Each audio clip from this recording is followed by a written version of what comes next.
When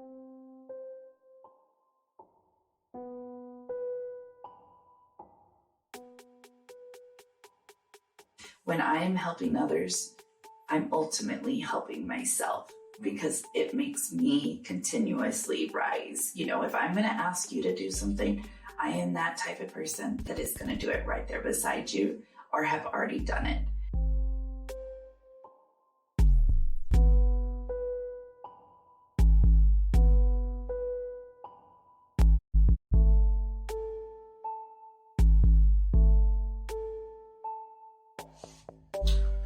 Welcome to Authentic On Air with Bruce Alexander. I'm your host, Bruce Alexander. Our guest today is Christina Rose, and she refers to herself as the Declutter Queen. As an avid advocate of ADHD awareness, she had me at hello. What's that over there? But first, today's reflection. Can you be your best in a mess? I cannot. I can't honor any part of myself when disorganization has taken hold. These triggers for me are deep-rooted. The connection to shame and guilt is obvious now, but the positives of organization remain. As we sit today with our guests, I hope you will think about your relationship with mess and your best, and challenge yourself to be honest.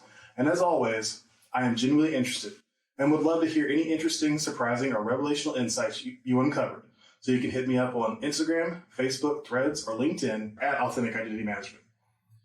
At some point, the avalanche of insights will crush me. Until then, I'll keep asking. As I sat down to write for this episode, I found myself at a loss of words. I was as surprised as you probably are hearing it. Even if they are sometimes the wrong words, they are usually easy coming out. Most of the time. As I prepped for Christina, I kept seeing the phrase, getting your shit together. After an unknown period of time, staring at the blinking insertion point of my blank screen, the obstacle materialized. Fear. Do I have my shit together? Across from me sits someone who, also like me, has ADHD, but she has made a career out of reprogramming herself and others to rise above this limitation. What if she sees me? Sees that I am where she started and I am full of doubt that I will ever be successful again. I've talked about the paralyzing power of fear previously on this show. I've been afraid so much of my life. I've experienced so much uncertainty. I've learned from it, grown from it, and I know honesty is the way through. Hi, Christina. I, like you, have ADHD. I, like you, want to have a career coaching others to overcome what I spent a lifetime struggling with. I am scared I will fail my family, but I'm okay with that now. I hope you do see me, and I hope my honesty creates space for you to share your story with the Authentic On Air audience. Welcome to the show, Christina. Well, thank you so much for having me, Bruce. That was really, really good. Here's the thing is what people need to understand. Give yourself grace and keep moving forward. Today is a new day. We are all blessed to be on this earth right now. So just always be evolving, being a learning-based individual, and the rest will just come. That's great advice. I will hopefully take that to heart and keep moving forward. So just to rewind a little bit, in your own words, can you tell our audience who you are, how you spend your time, and why you think I invited you on the show? Absolutely. So my name is Christina Rose, and I'm a chronic disorganization specialist. I specialize in the mind, body, and home. And I am a coach as well, and I have a program. It's called Getting Your Shit Together. And SHIT actually stands for self-care, happiness, inner peace, and time. So it's one of those things that when you look at that, it could be such an ugly word. And when you turn it into something beautiful and you have something to look forward to every day of how I'm going to get my shit together today, it really takes on a whole new world. And it just truly evolves into that as well. And the most important thing about that is self. When you are taking care of yourself, you are able to pour from a full cup because your cup runneth over. And then guess what? You are able to genuinely help other people, help yourself. You feel better. You look better. Your mind is clearer. With us with ADHD, we're chasing that dopamine high. So we get so caught up in the everyday and we lose focus of time that we tend to forget to take care of ourselves. Oh, I didn't go to the gym today, or oh, I didn't eat till 8:00 at night. And that's not taking care of ourselves because we're not putting good things in our body. We are, or we do a deadline, we wait till the very last minute, and then we work all through the nights, pull a couple of all-nighters to make sure that the job is done. Well, how is that taking care of yourself? So you're literally just draining your cup. So it is so important to each and every day is to take care of yourself so you can take care of others.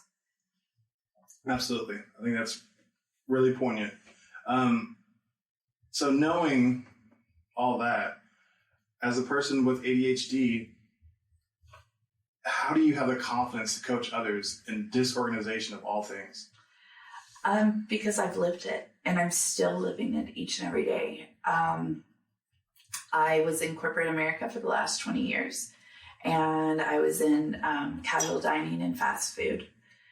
And my life was not time management. It was restaurant first, everybody else second, a house somewhere down there and in the world.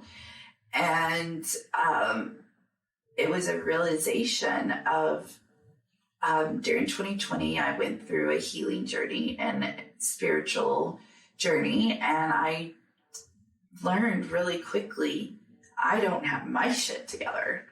And I was $85K in debt. I literally breathed on fumes. I was pregnant, and it just was like, there has to be a better way. I was living in flight or flight from all the trauma that I had endured in my childhood and in my adult life. And I just kept going. I didn't stop. I didn't move. I just kept going. Well, when I went through this spiritual journey, it was, okay, habit. I have to reprogram my brain.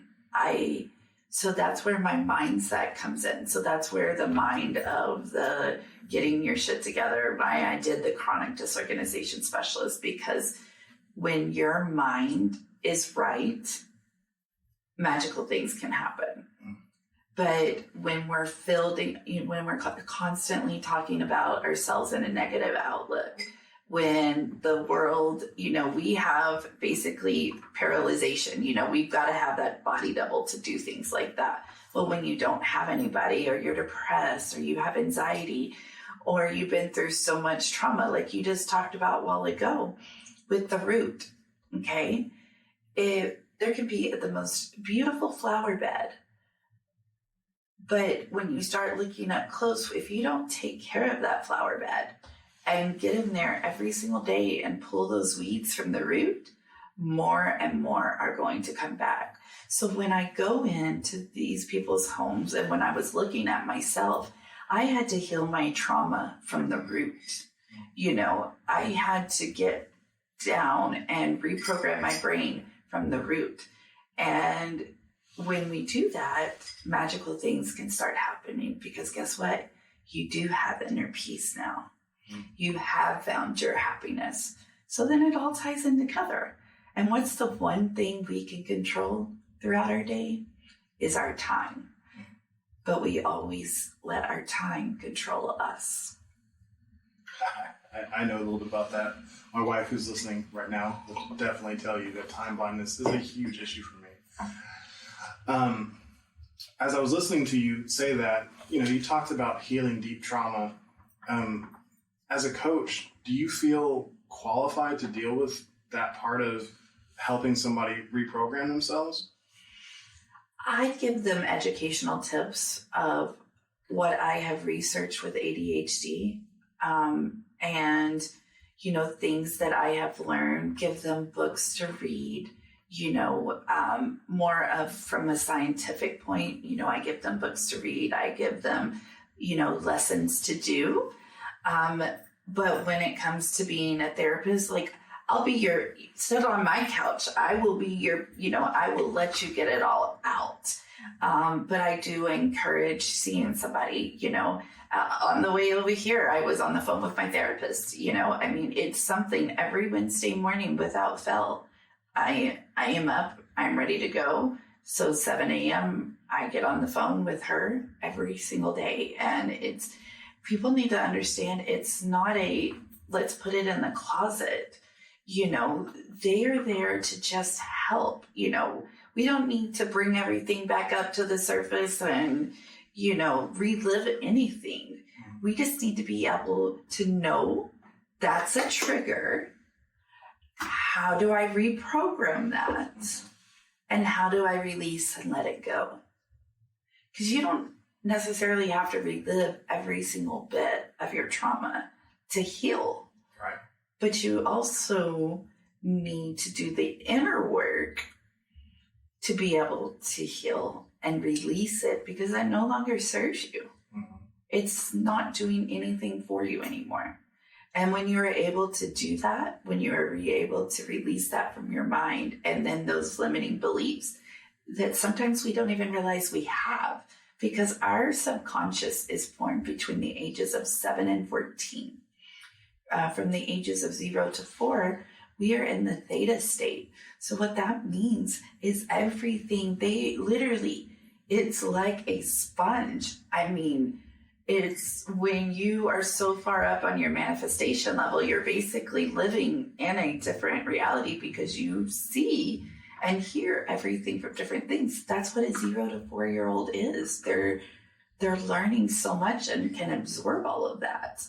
And so it's very crucial to be able to help yourself understand that you didn't have that control, and being able to release it and let it go. But also on the children's side, then you can actually help them develop the great skills. Mm-hmm. And believe me, this is why I'm doing this, because guess what? I have a 16-year-old that I was not this way with. ADD got the best of me. I didn't do good in school.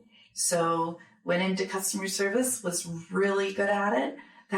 And I kept telling myself, that's the best I can do, And then I woke up. I literally woke up, and it's a whole new world out there.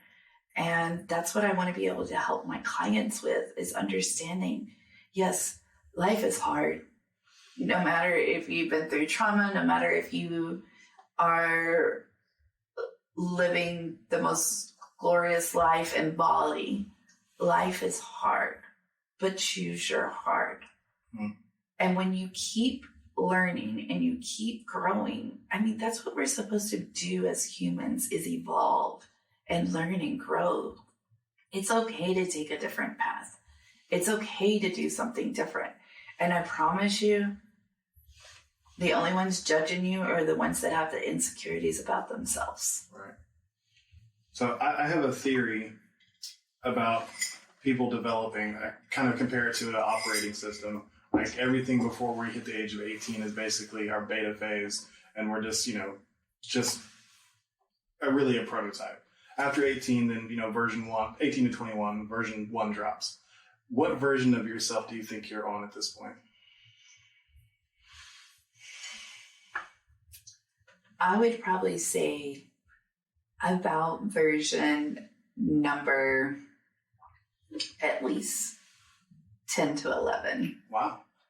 And just because I have evolved so much, like I said, I did not have the best childhood in the sense of 12 to 18.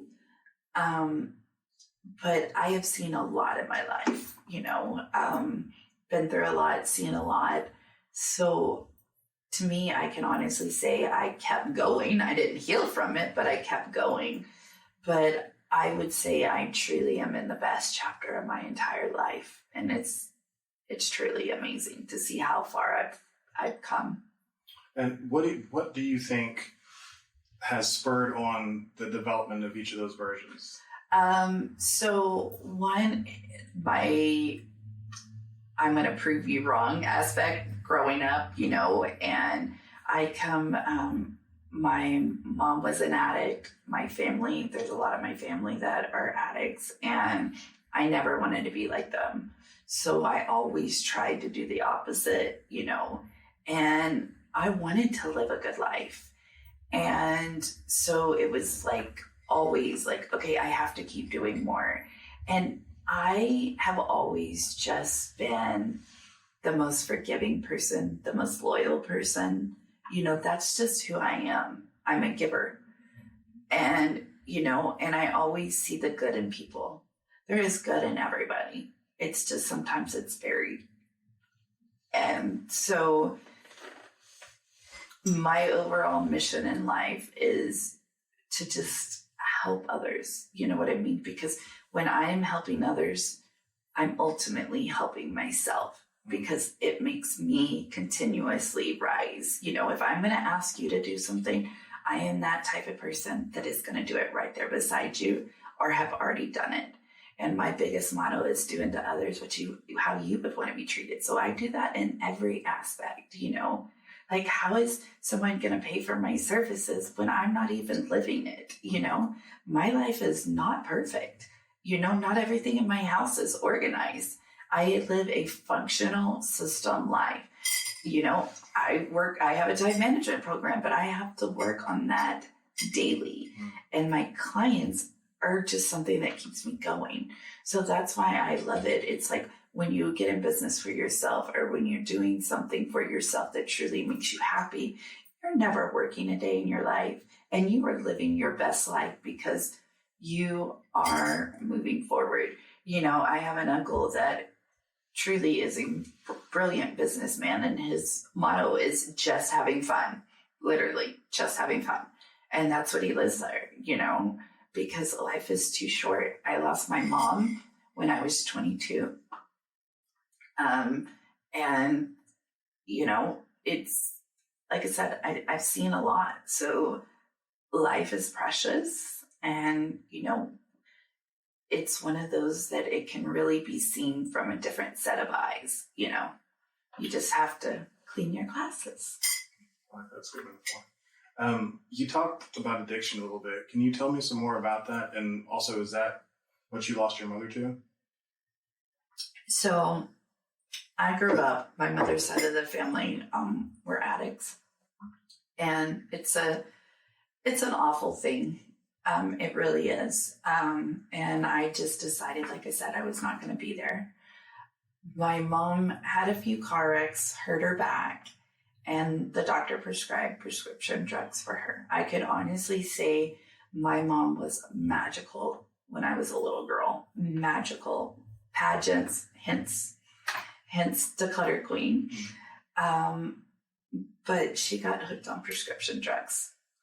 And it spiraled for years. And my brother as well was addicted, but he was more on the meth and things like that. And so she got sober because she needed to get his kids. So the Child Protective Services came in. So she needed to get his kids. So she went to rehab. And I'm happy to say that she was clean the last 5 years of her life. But the damage had already been done to her body. And she got pancreatitis. Well, the pancreas exploded. And within 3 days, they were trying to do the fluids to flush her system out. And she went into kidney failure, and then she went brain dead. And within 3 days, I lost my mother. And that was, a very pivotal moment. I kind of had to grow up, I had to take custody of my brother's children. I had a child myself, my oldest, he was only 11 months old at the time. So, I'm a kid myself, having to plan funerals and take care of all of that. And, then I have extra responsibility that just was tacked on to me. So that was another reason why I really went a completely different direction than that, is because I never wanted my kids to be around that. And I never wanted to be around that. And like I said, and you hear all the time now where people are overdosing on fentanyl, and it's just awful. I don't wish, Al-Anon is a great resource, you know what I mean, to understand, because sometimes you can be the enabler. And, yes, I know you want to help them. That's your kid or that's your spouse or whatnot, but that's just something they're battling their own set of demons, and you can be there, but sometimes they just don't want the help, and you just need to be there when they are, but you might need to love them from afar. And you said you were 22 when this all happened? Yes. Yeah.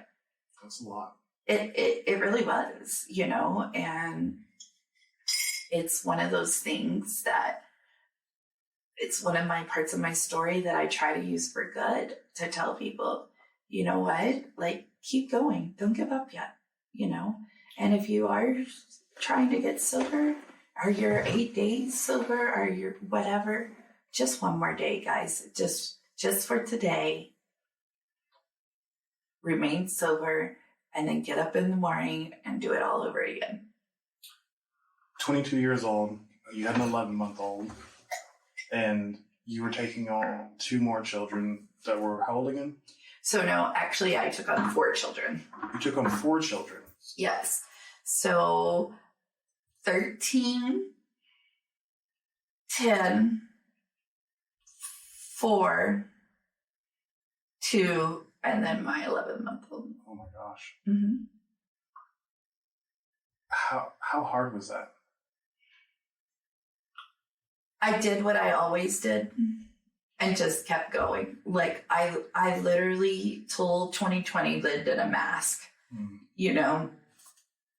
just another hit to you. Just move on, put your big girl pants on and just move on. I really will say I didn't cope with the loss of my mom probably till about 1.5 years later. Just because it was, I got to be the adult, you know what I mean? These kids' world just completely turned upside down. Yes, I know that was my mom, but I can't imagine being that young and 1 minute the only stability you ever had in your life just left. Yeah.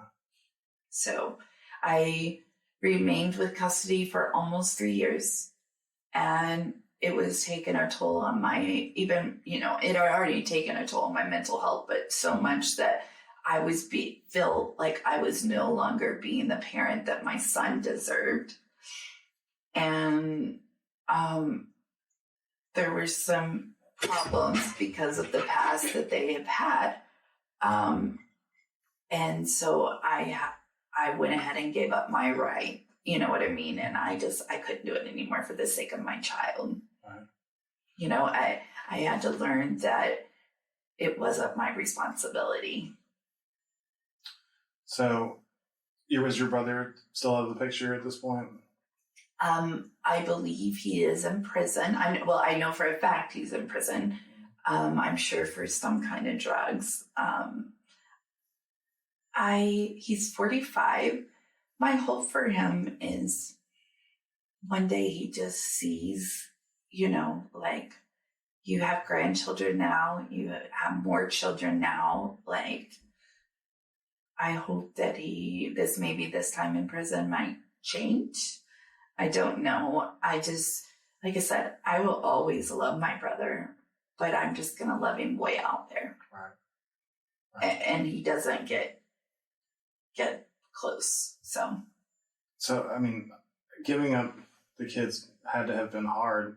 What happened to them? So, luckily the kid's mother, was able, the kid's grandmother, so the grandmother, was able to take them.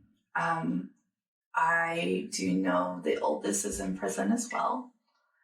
And the young one, of course, my mother had physically adopted 3 of them, but then there was another one that came in after the adoption. I do know that he has autism and things like that, which doesn't surprise me. But I can't tell you where they are or anything like that.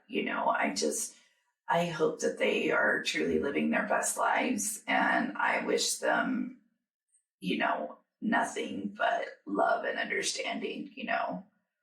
So the show is about authenticity, and some people think that means like only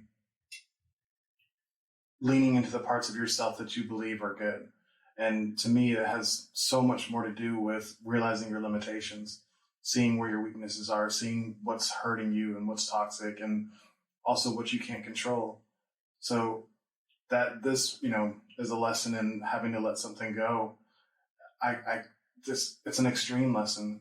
I can't imagine how hard that would have been, but it allowed you to flourish later in your life. And, I don't dare think what it would have been like if you would have tried to hang on, and how that would have been a disservice to everyone involved. So, I appreciate your self-awareness to be able to do that. How soon after that was the point where you felt like you woke up and started being active in your life?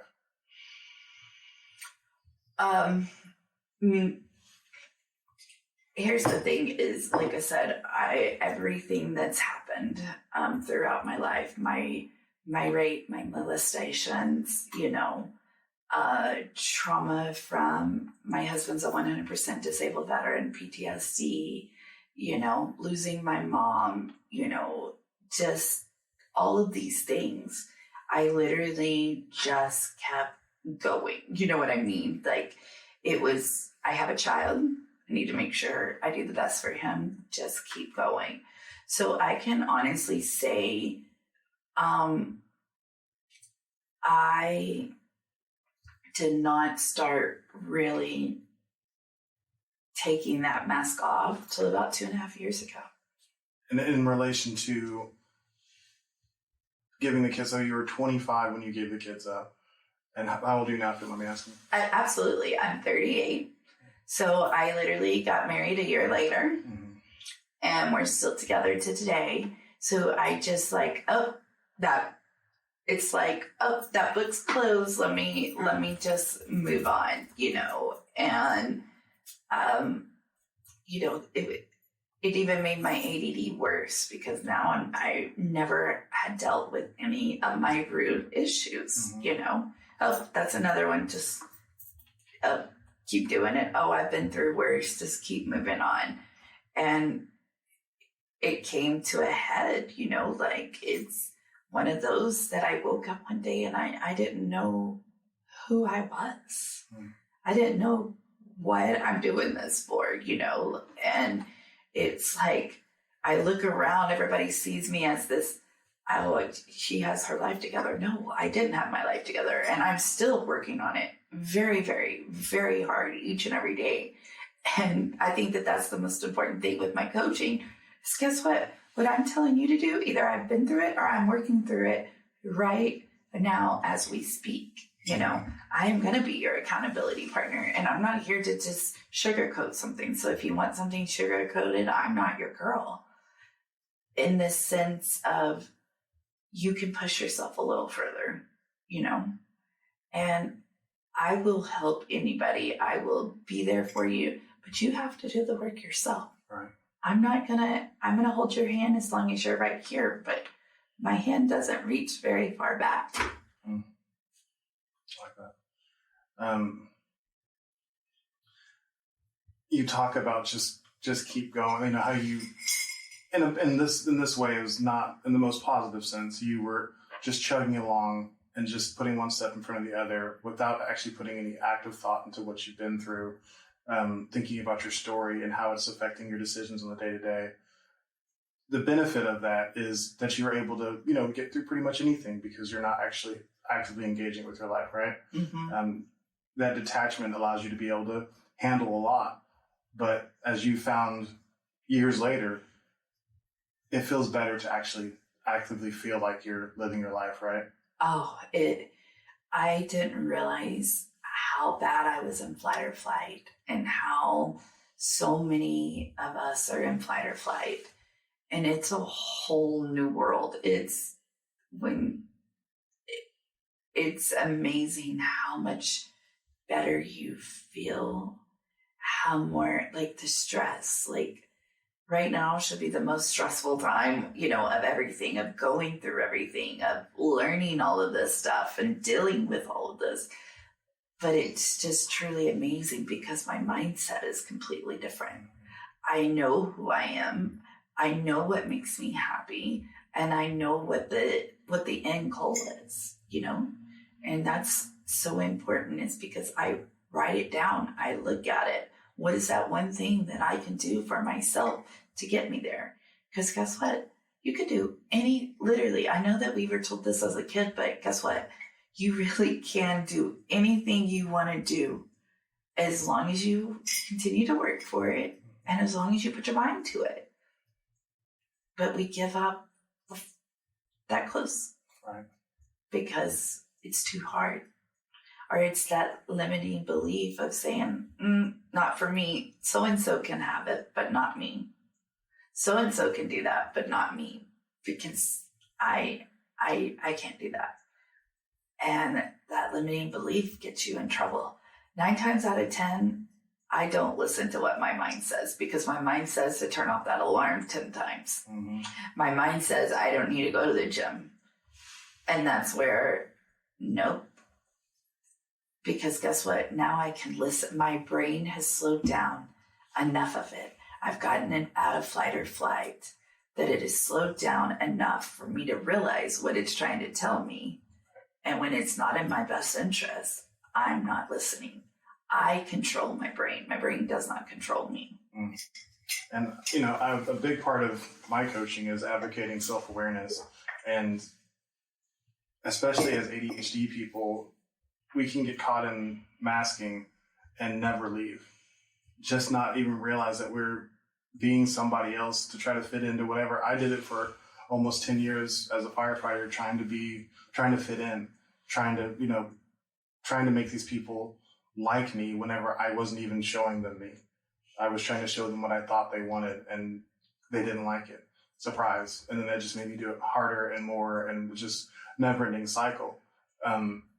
I think your story really helps highlight that difference of finding yourself and then leading from there, instead of trying to figure out where you fit in and then trying to make yourself fit. As you were saying that, it just, all these flooded memories came back because yes, that's what I have done my whole life. Just, okay, what morph do I need to do to fit in with these people? Okay, I'm at work. What morph do I need to do to be the best employee? So, people like me and people are going to be my friend, or, what are you? And I refuse to do that anymore. I refuse for people to let them take my energy. It's a magical word. It's called boundaries. It is magical. And it is like absolutely amazing. And guess what? You get to control that. But a lot of people don't. Mm-hmm. Absolutely. Yeah. I'm not going to get too invasive about, you mentioned sexual assault. That's your story to tell, however much you want to share of it. But how did that affect how you interacted with the world or didn't interact with the world?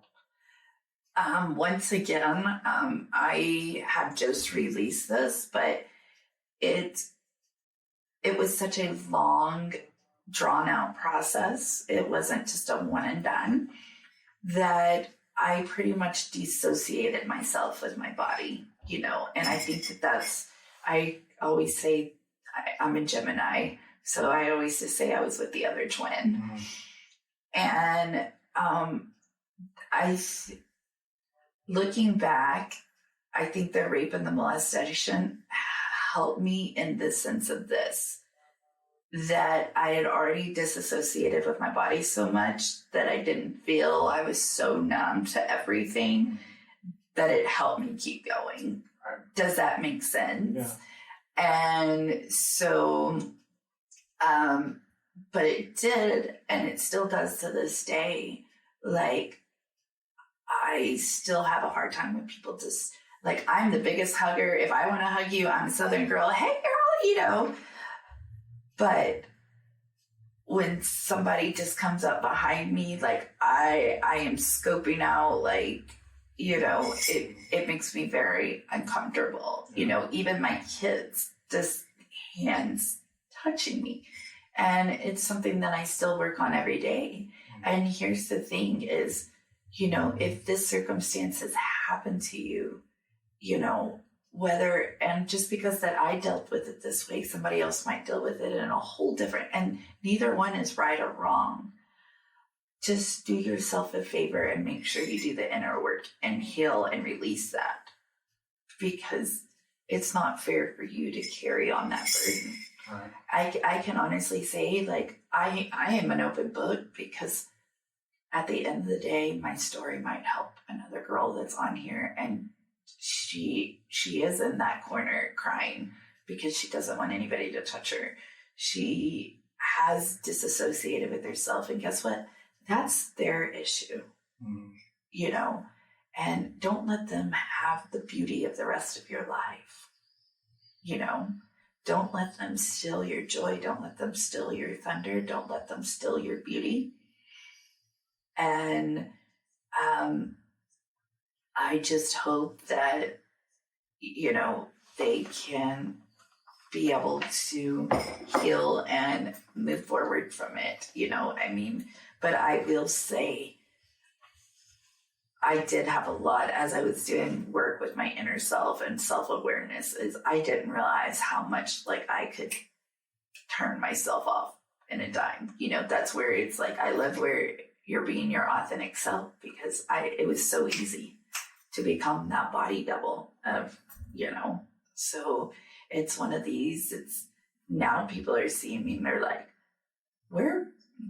what are you doing? I'm like, no, I'm being me. This is me. Like, I'm no longer wearing the mask. This is who you get, like her or not, and this is me. You either like me or you don't. Have your relationships suffered from, can you think of any relationships that have suffered from that? Oh, absolutely. I stand up for myself, so the boundaries, I've lost some friendships and family members due to that. And then it's one that I always used to go with the flow, like wouldn't speak my piece, or if they upset me, I'd just bury it down. So now I really feel that a true friendship, we're able to tell each other when we hurt our feelings. And, hey girl, like, you say you're getting your shit together, but you're doing this, this, and this. Are you really? Normally I'd be like, I cannot believe she told me that. No, she's telling me that because she is my friend and she is understanding. Like, she just wants the best for me. And I have found some of the most amazing friendships out of this. It's really true. Who are your 5 closest people? Who do who are those people that, hold that glue? And they need to be people that are pushing you every day, that are growing from you, that are adding value to your life. How are they adding value to your life? How are you adding value to their lives? I send quotes, I have quotes that I send out on a daily. And it's one of those that it doesn't take me 2 seconds to send that. But you never know, it might make somebody's day, hey, beautiful, how are you doing today? You don't know, from a girl to a girl, we're not tearing each other to shreds. We are lifting each other up, and it's truly amazing, because a true friend is going to be there when you need to cry. Okay, the cry is over. We've got that. Now what's the solution to the problem so we can get it fixed? Yeah. I really like that you ask yourself the question as well, not just how is this person providing value to my life? You also ask, what am I doing for them? And especially in my marriage, I've started to ask myself that question more and more.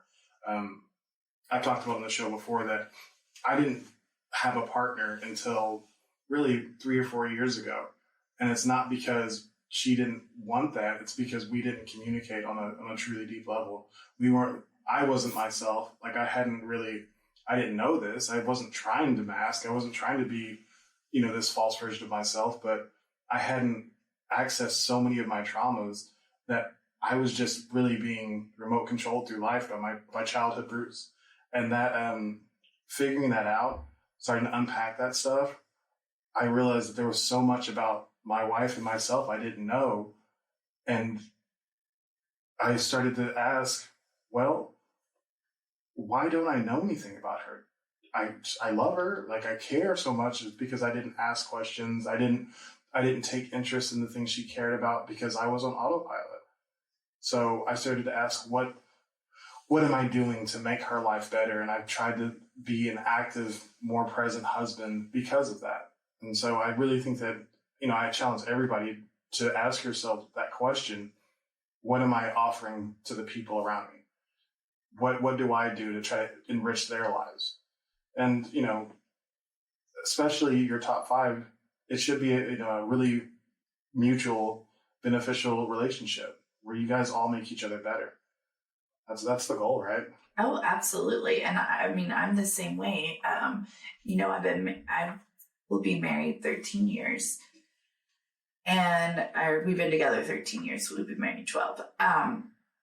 But it's one of those things that I just now have a husband because of that reason. We both had so much trauma that we were living in flight or flight and autopilot for so long that we were not each other, and I will say for over a year and a half, we moved into separate bedrooms and we decided to go to counseling just for ourselves.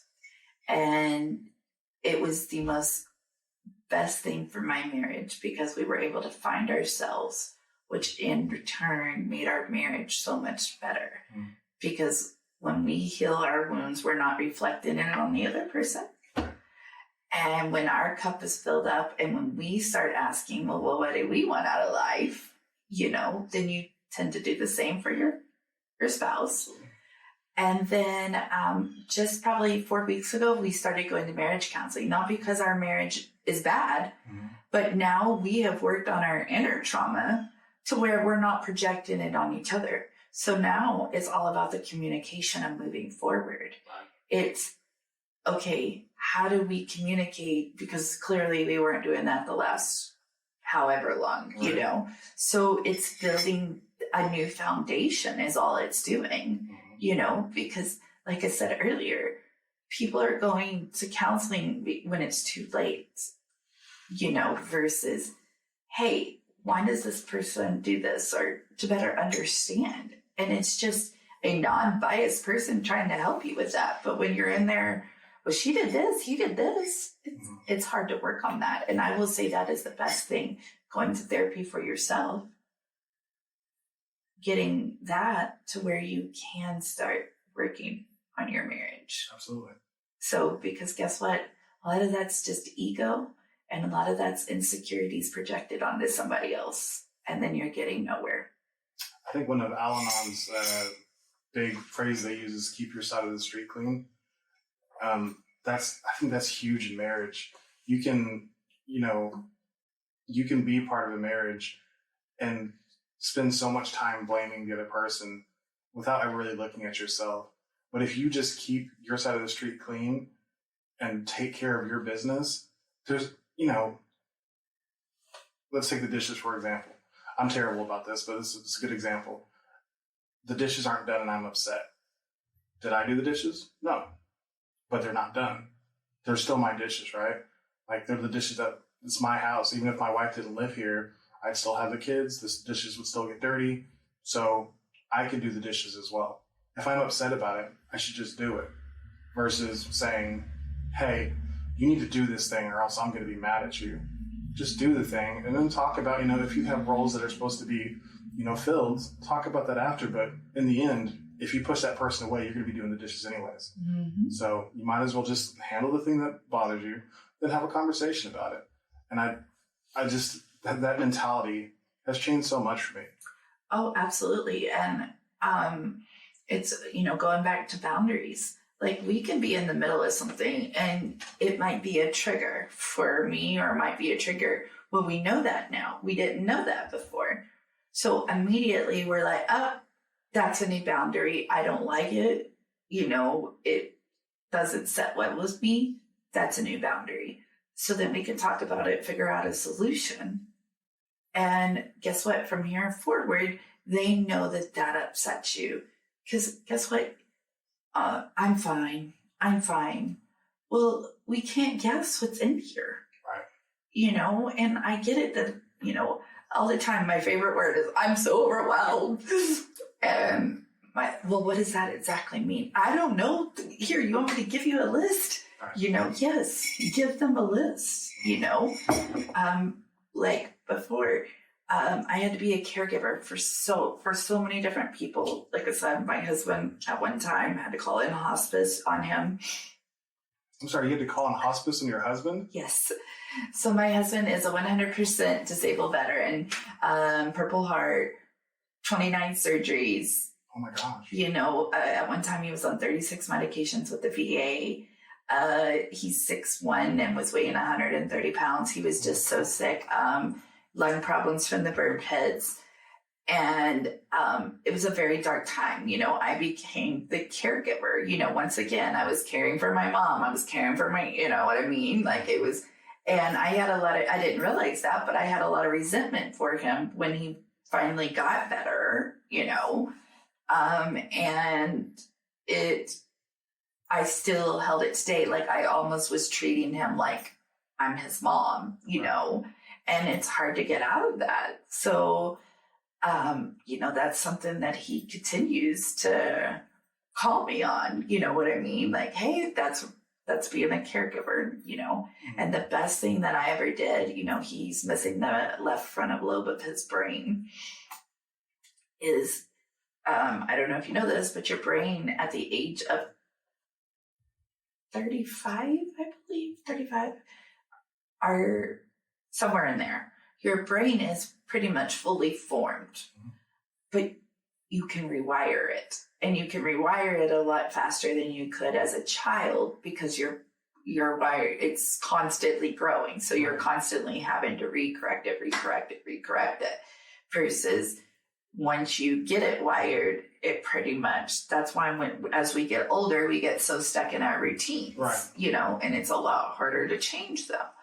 So once we realized that we, when I was going through all of this stuff and, taught myself, we started doing that. So now guess what? He makes his VA appointments, he is finding out different information that helps him on his journey and things like that. He signed up for guitar lessons and makes the appointments every day. And that is huge because guess what? Sometimes we do things for people, we enable them. Mm-hmm. And we don't even realize our children, our spouses, how much we enable them because, I'll just do it because that's my role, or I'll just do it because, he couldn't do it before. Versus, if something happened to me today, that's what I got to thinking. Something happens to me today, he ain't gonna know how to do nothing. Mm-hmm. And whose fault is that? Mine. Right. Because I just wanted to hurry up and get it over with, or I like to have control of everything. Right. So sometimes releasing that control can be hard too. So tell me a little bit about the cognitive gap from pre-injury to post-injury for your husband. Unfortunately, I was not around pre. Okay. So I genuinely don't know.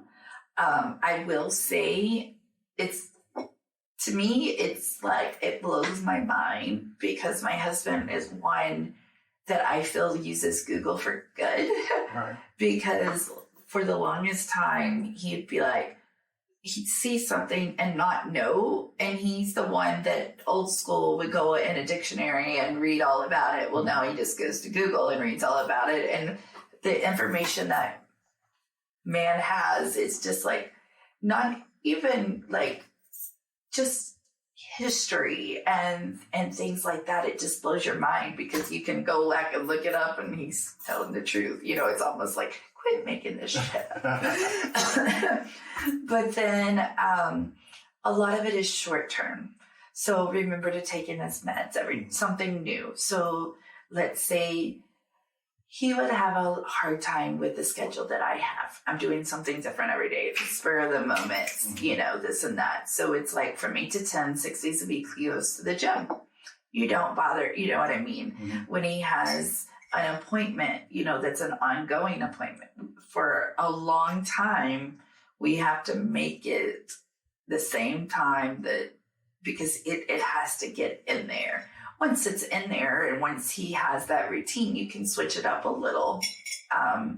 But that's more where his goes, is very, very short term, or if he gets a phone call, if we don't write it down right then, he's not remembering. So it can be kind of interesting at times because my ADD and his, it's like, oh Lord. I mean, he actually sounds a lot like me. Like my schedule needs to be pretty regimented. I have to put it in my calendar as soon as I book it, or I'll miss stuff. Like I have to stick to the calendar, and on things like going to the gym, like I have to do it at a similar time, or else I don't make time for it, and then all of a sudden it's gone. And so I think that's one of those things where we make these assumptions. I hear all the stuff that happened. I would have definitely assumed that I needed to take care of it.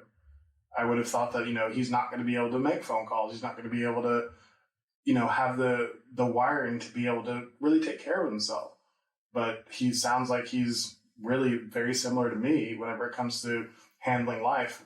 Whenever it comes to big phone calls and handling bills and stuff, my wife handles that for me. Now, it's not so much because I can't. It's just because she was good at it. And I'm like, you're good at that. Let's put my energy elsewhere where I can be better and let you handle. Now, if she were to be gone, I'd struggle getting on the same page with all the stuff, but I could handle it. I know enough, I think. I will say this about my husband is when I stopped treating him like a child, and it's the same, okay, you have a child with some sort of disabilities, heaven forbid, but I love the parents that show them to use it as their superpower. Mm-hmm. That's what I've always used my ADD as my superpower versus, I have ADD, I can't do that. Now, granted, I used to be that way, but now I do know it's my superpower. So it's one of those things where that mind, we almost are enabling them.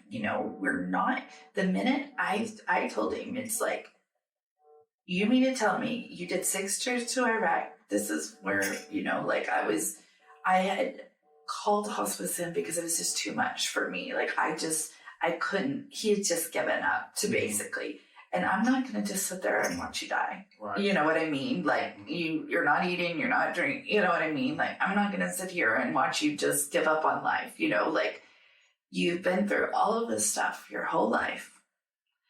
You've done the church, you came back, you did all of this, and now you want to die? No, you know what I mean? Like, if you want to do that, you're going to, And so, to me, you have those two options. Wow, she's right.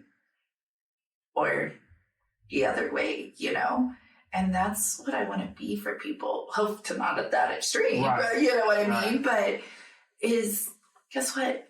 I'm not here to baby you and say it's okay, because it's not going to help you. Mm-hmm. Don't get me wrong. I want to be here, listen, learn how to do it.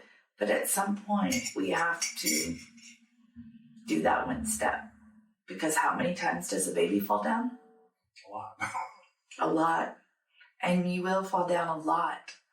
You will have, even if everything is going right, your finances, your marriage, everything. I always tell people, change up something every quarter. Declutter. Change up some routines. Because then you're better able, guess what? You're used to a little shakeup. And then when something comes out of left field, you're more prepared for it versus being so stuck and then you have to take a sharp right turn. It's not going to be the easiest. Right. Well, I want to circle back a little bit to you talked about your dissociative state. Can you talk to kind of take yourself back there and tell us what that looked like for people who may not even realize that they're living that way right now? I'd like them to be able to hear what that looked like and be able to say, oh, that kind of sounds like me. Maybe I'm not really engaging in my life. Absolutely. So when I say like I would dissociate from my body is I basically morphed into whatever I needed to be at the moment. So let's stay at work. Okay.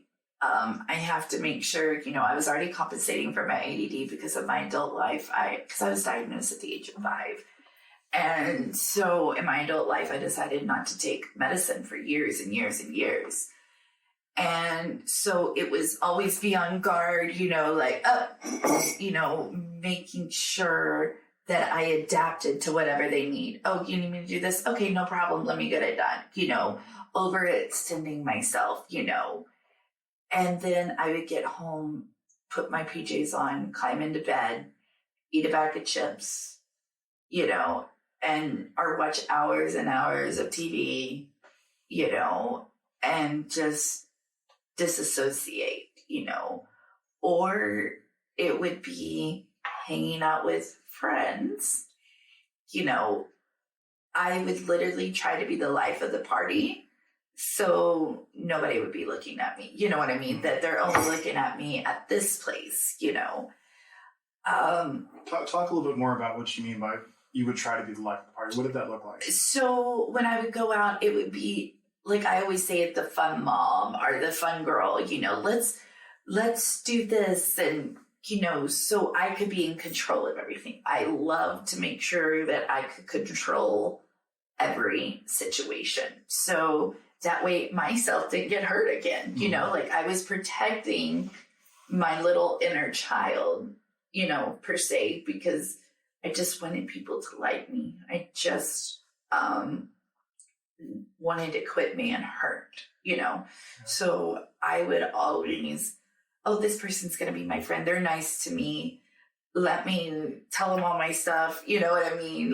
Just so, or what I would portray, like you said, that they want me to be like. And then the harder I tried, the worse it would get.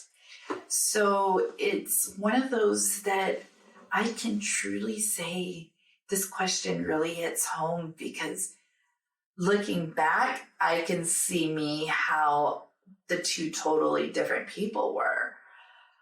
But in the moment, it's almost like somebody coming to you and saying, what is going on? Because you are not the same person that I used to know. It's because you literally, there's no feeling. There's no, your soul is just your energy. You literally are just, I almost felt robotic. Can you think of a particular specific event or night where you were going out with your friends where you wanted to take control, and walk us through what that how that event went? So let's just use, I love planning parties. Mm-hmm. So that's all my way in, So I planned the company Christmas party 1 year. And of course I've got to go all out just so I can feel good about myself, look, not only I genuinely love to do it, right, but it's also brownie points, almost like the brown noser and stuff, because guess what? I'm controlling every situation. I get a say of who's coming.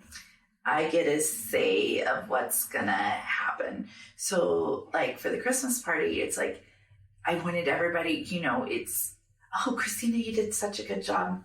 Oh, thank you, and I genuinely loved it because it felt up my energy. It was phenomenal. And that's why I love to control the situations, because I got gratitude from it that would lift my spirits. Oh, I can do that, you know. So as you're going through that Christmas party the night of the event,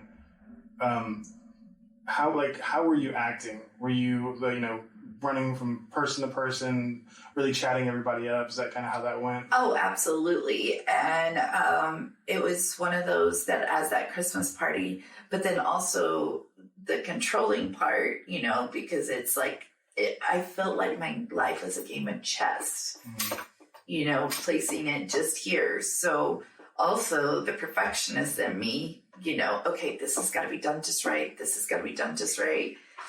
Things like that. But to me, I was so tired of getting hurt in every aspect of my life. I just wanted to fit in. I just wanted to be loved, and versus you'll never be able to do that. You'll never be able to do that. Like I got told that's, you know what I mean? Like you're not good enough. You're not this. Well, in those environments, I was good enough. In those environments, I showed off my creativity, what people love because of my ADHD versus it being a disability. Does that make sense? Yeah, oh yeah. And then it's like, guess what? I used it as a way to meet new people and stuff, because I wasn't gonna go to you and start a conversation, but you come to me and I'm going to talk your ear off. I'm going to be the one standing in the corner until somebody comes up, and then, okay, well then I'm going to talk. So, it's just an instance where I absolutely love doing it. The joy that I saw everybody have, it was the magical of the Christmas, and just I always say my mom was Pinterest mom before there was Pinterest. And, it was, but like I said, it's always a game of chess, because then when I'm controlling, I don't have to, I don't get caught off guard. I don't have to let any emotions go, because I know exactly what's going to be happening, So it's one of those that I am learning. Do I still love entertaining? Absolutely. Do I still love it? Yes, because I love it. But I've also known this time around with my friendships, my relationships, business relationships, and everything, they're getting me. So when they genuinely want to be around me, it's because of me, of who I am. And they know that I love these things, and I genuinely just want to do it to bring joy into people's lives, even though I always was doing that, but I was doing it for an ego versus what value am I truly adding? I was adding it for me. Yeah. It was what am I going to get out of this? Yeah. No. How did you feel when something went wrong in one of those events you planned? Tailspin. Complete in the moment, I would jump into action, you know what I mean? Like, okay, we got to do this, and this, pivot or whatnot. When it was all over, I would beat myself up to no end because of the perfectionism behind it. How do you handle it now? I don't care.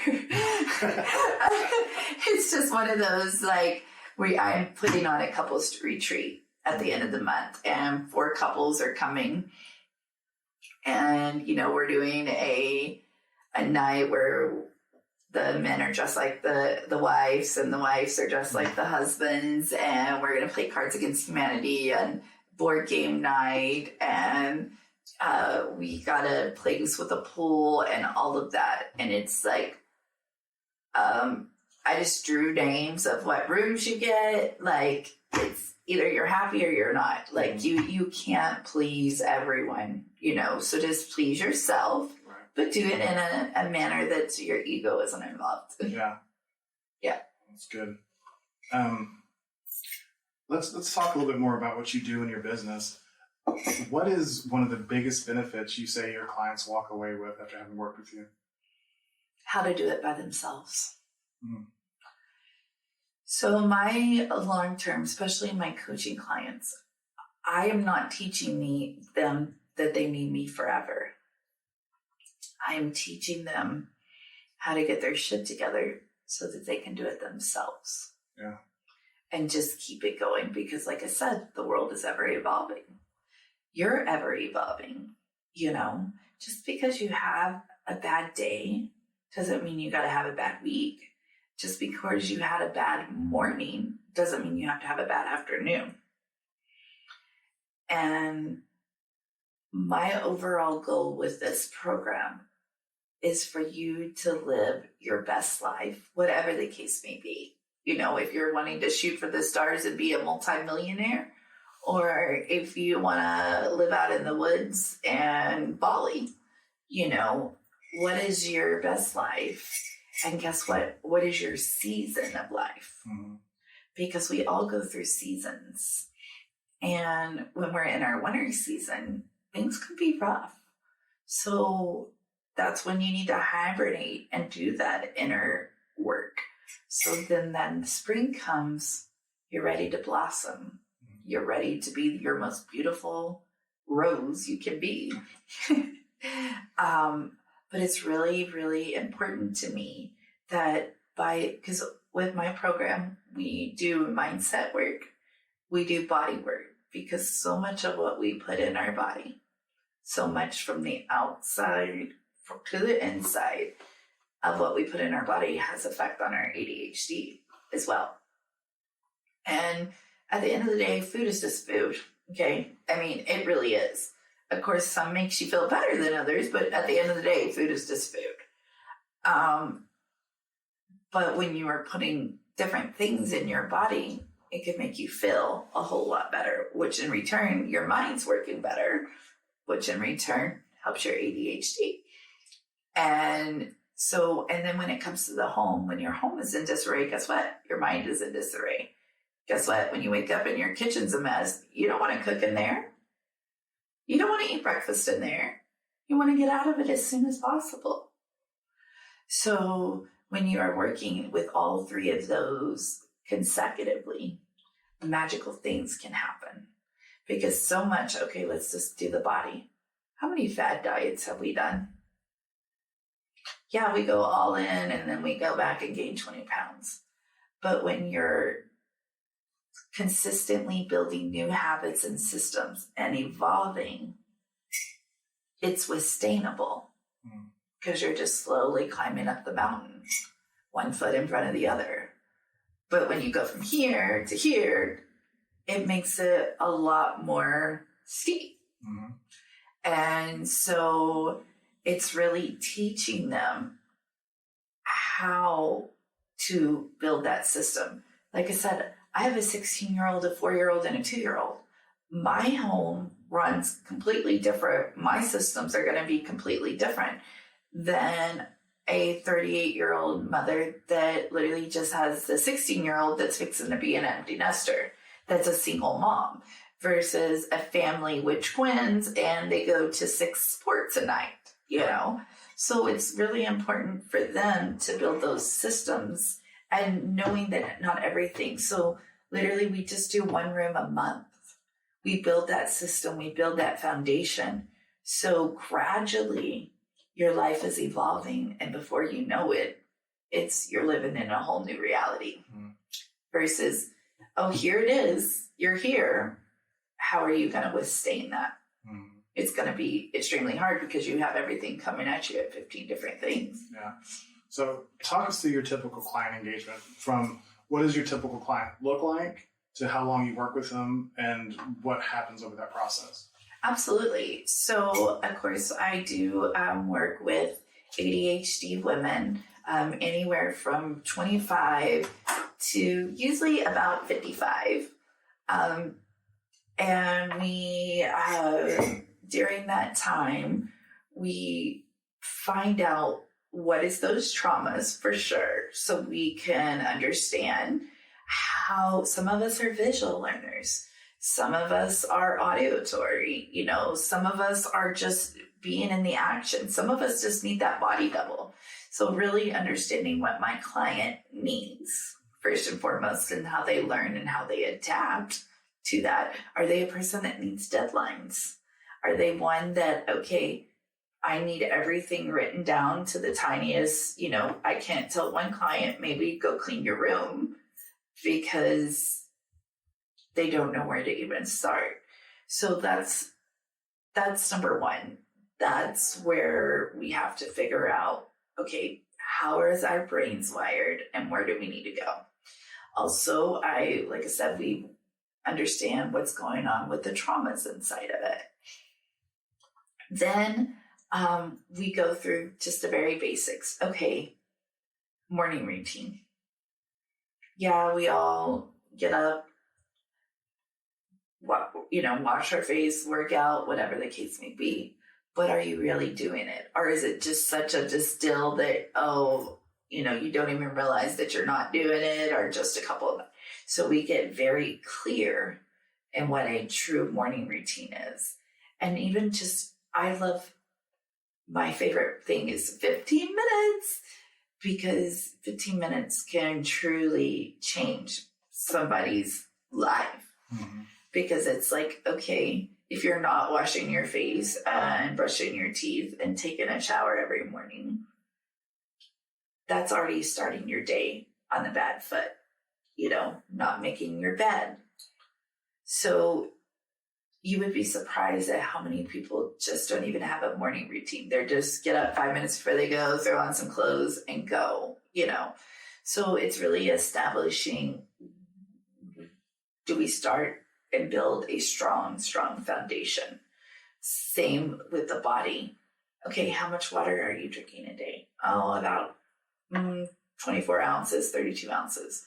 Well, of course, when we go to sleep, our brains, it basically almost dehydrates through the night. So you need to rehydrate your brain so it's awake and fully forming.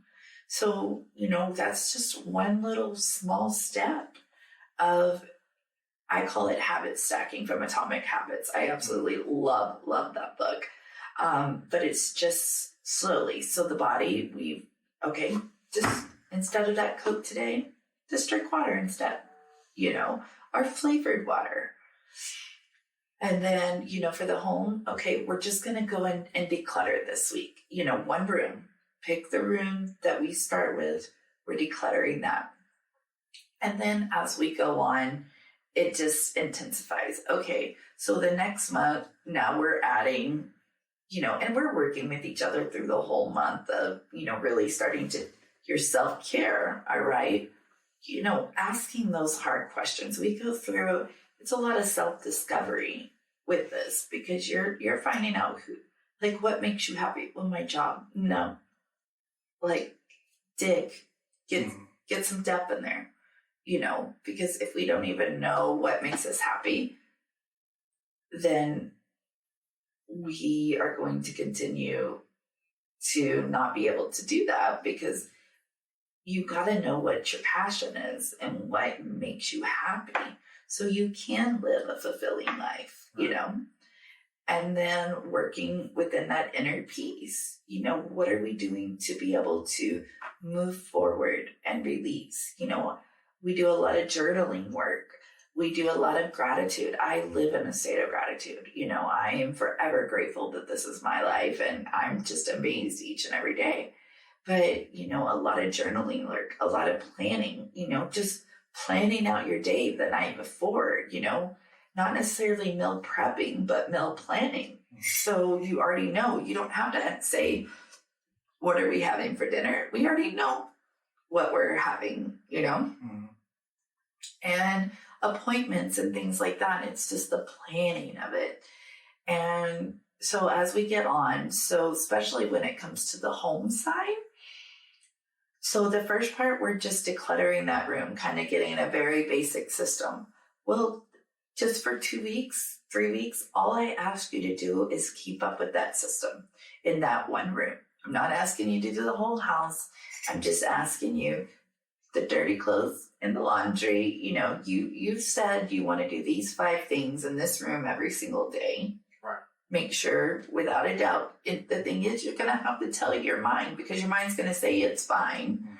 So it's really working. So that way we're starting so small that it's not so overwhelming for people, because let's face it, when they are calling us, they are overwhelmed. They don't know where to begin. And if you overwhelm them and put on a load of information on them, it's going to be too much.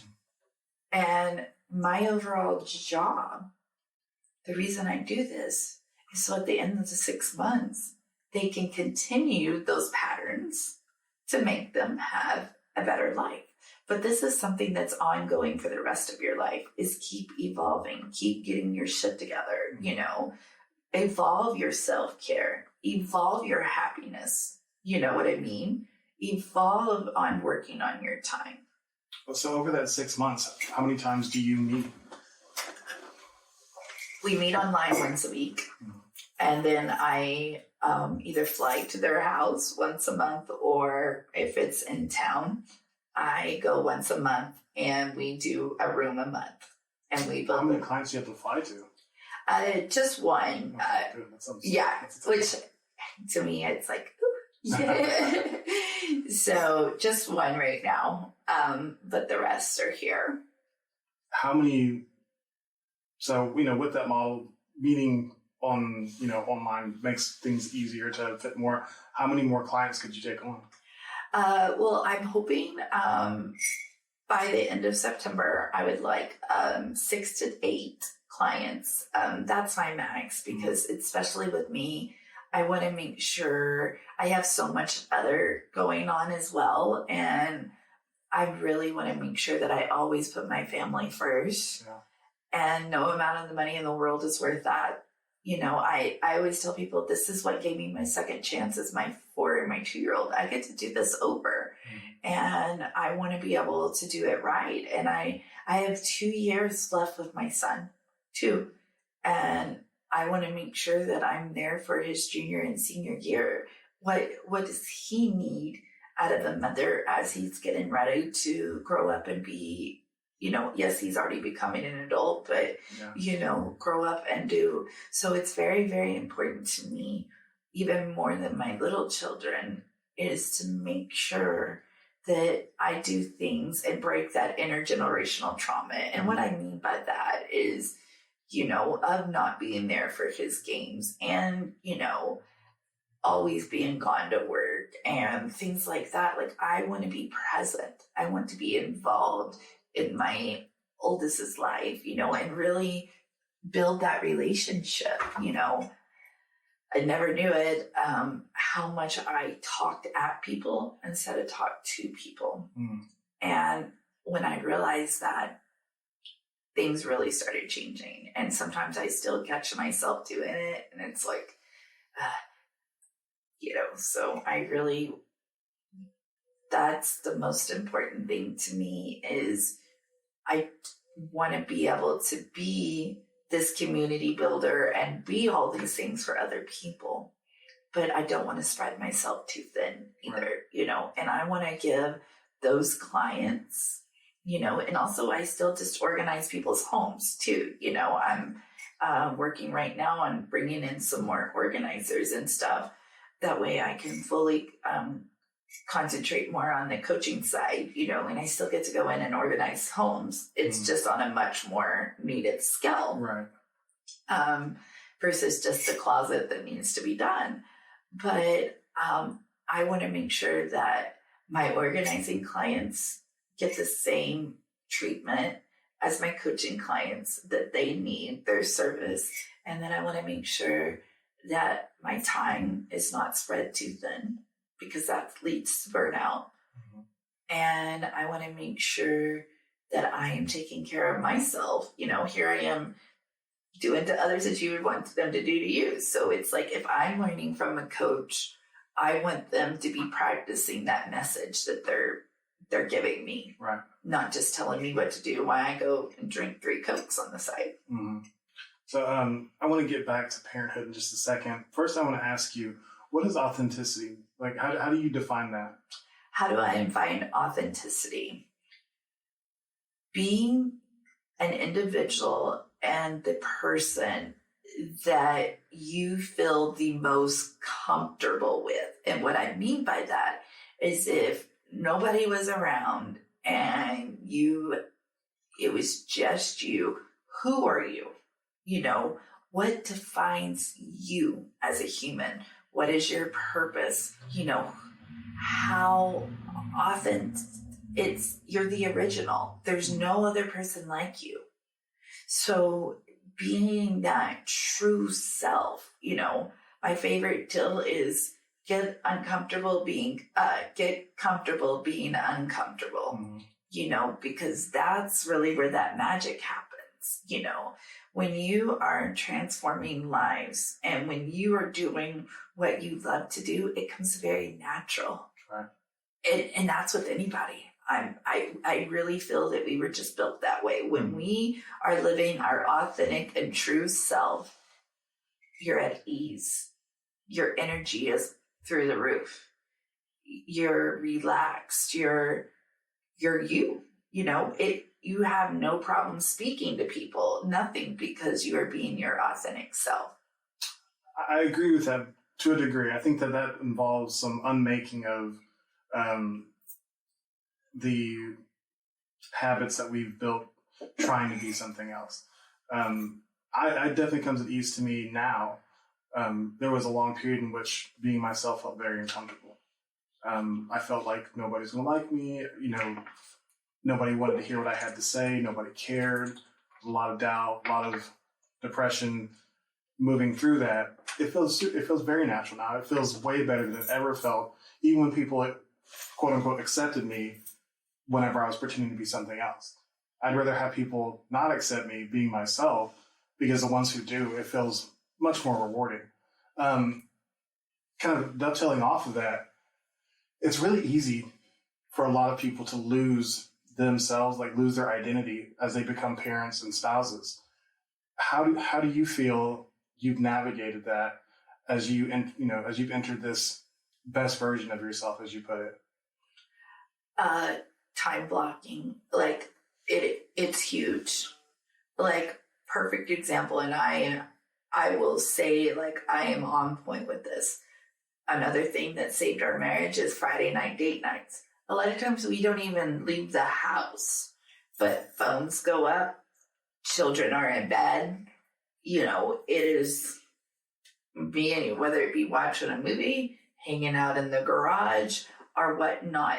It's okay. When I am planning my quarter or my week, it is so important. What are the most important things for me?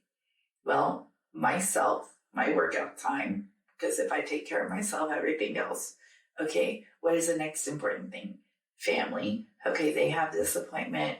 Okay, I'm going to be networking Tuesday and Thursday this night. Monday and Wednesday, guess what? I'm not, you know what I mean? Mm-hmm. Like, it is family time. Sorry, you know, I'm unavailable. Right. And when you do it like that, and then guess what? The networking, the working, all kinds of intertwines through that. Mm-hmm. So when you are planning that and you are being intentional with your actions, you know, you are intentionally making sure that nothing affects that time. Right. And when you're very intentional, guess what? And being in that moment, it is so important to live in the moment, mm-hmm. you know, that when we are living in that moment, guess what? Even if it's 2 hours a day, it actually is probably, but it's quality over quantity. You are going to get more out of that 2 hours than you are spread across the week and not being intentional with it. Mm-hmm. Because guess what? For that 2 hours, my kids get my solid attention, my phone, you know, this or that. Well, guess what? It's so funny because we have a command center, and from 8 to 9, it's spend time with Dustin. So everybody, like, if they're over on a Saturday night or something, you know, it'll say spend time with Dustin. And everybody laughs and they're like, oh, it's our time to spend time. But I've literally carved that out to where, guess what? Somebody can't go and book time with me or this and that. Like, I've thought of it I put it down on paper. Now it's in a calendar. Now we're all seeing it. Right. So that's 4 different touches within that time that I have intentionally made sure that nobody takes that away from me. Mm-hmm. So time blocking is huge. It's a huge way of how you help maintain your sense of self, because you're intentionally moving through those different phases of your life and giving them your full attention. Absolutely. I mean, just like this, it's like, okay, when we were discussing on when we could do it, okay, I have this to this time. Okay, perfect. Let's get it in the calendar. I literally do that from the time I get up so that I probably have 25 alarms. Wow. Go off throughout my day. 1, to make sure I'm on track. And 2, it's just making sure I don't forget something, I have a speech next week I've got to do for a women's conference. And it's like 3 or 4 weeks before that, I have an alarm going off. Okay, have you written your speech? Have you said your speech?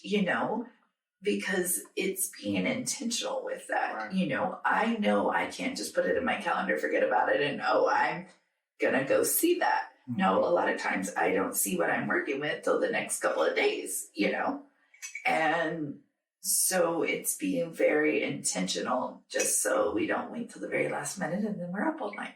Yeah, I know the feeling. Luckily, I don't do that much anymore. So. Oh, I know. I don't know if I had to pull an all-nighter. I don't know if I could anymore. I could do it, but I don't know what the results will be. I don't know if it'll turn out any good.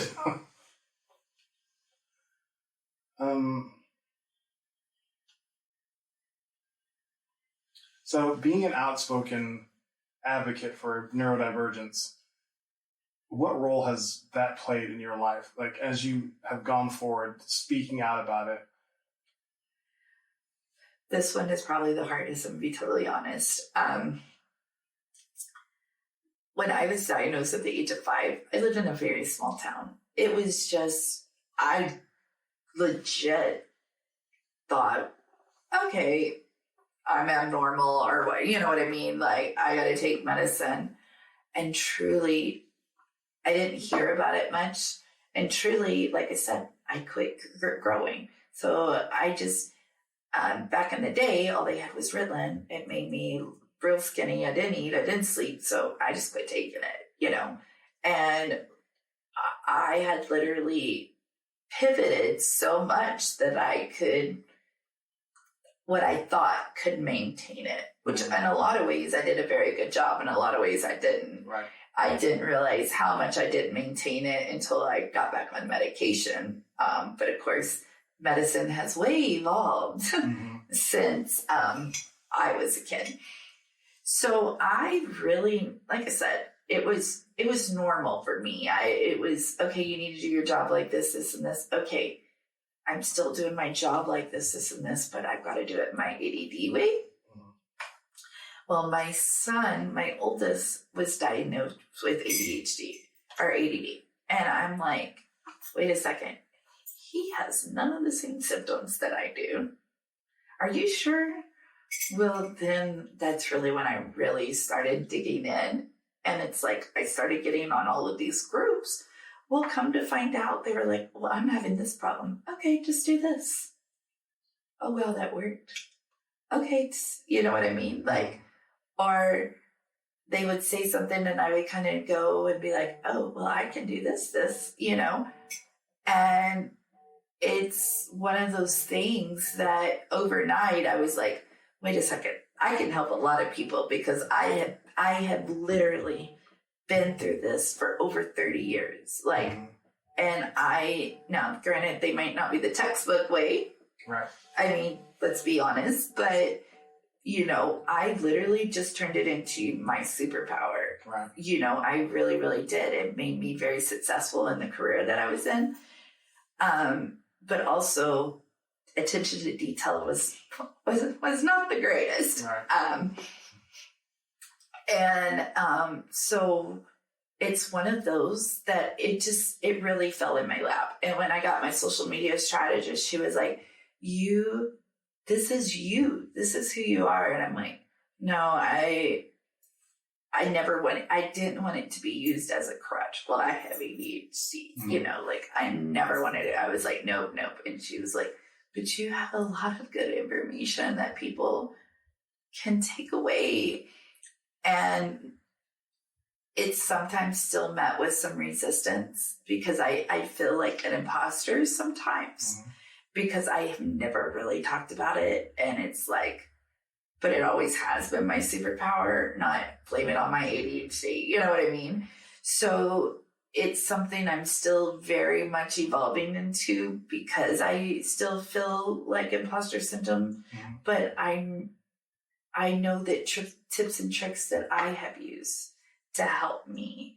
And I have also learned being out of fight or flight and being on this healing journey and reprogramming your mind. Guess what? Ultimately, it does help your ADHD in so many ways because your anxiety levels aren't through the roof. You know what I mean? And you can hit that dopamine a lot quicker when your cortisol levels are down. Right. So, what would you say the importance of maintaining yourself is reliant upon helping others? I would say about 75%. Because if it wasn't for helping others, I wouldn't be on this journey right now. Right.